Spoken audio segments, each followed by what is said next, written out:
දැන් හතරවෙනි ගාන දීලා තියෙනවා ඉඩමකින් දෙකෙන් එකක් වීද හතරෙන් එකක කොටසක ඉරිඟුද වගා කර ඇත. ඉතිරි බිම් ප්‍රමාණය අක්කර දෙකකි මුළු ඉඩම අක්කර කීයක්ද? දැන් මේ වගේ ගානක් හදනකොට බබෝ අපි මුලින්ම කරන්න ඕනේ රූප සටහනක් ඇඳගන්න එක.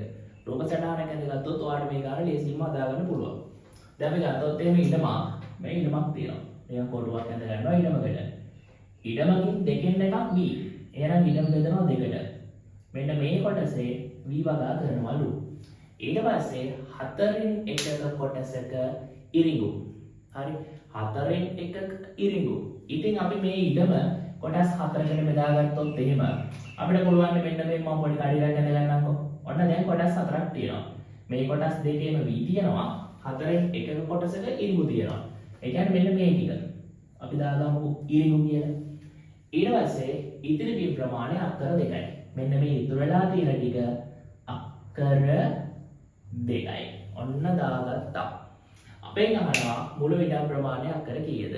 ඉතින් සම්පූර්ණ ඉඩමෙන්ම හතරෙන් එකක් නැත්නම් මෙන්න මේ කෑල්ල අක්කර 2යි.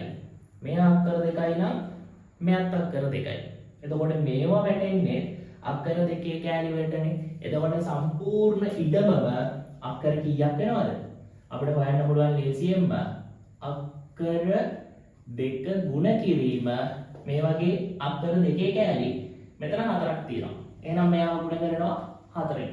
උත්තරේ ගන්න පුළුවන් අක්කර 8යි. ඔච්චරයි. අවුලක් තියනවා මේ ගන්න. ලේසියි.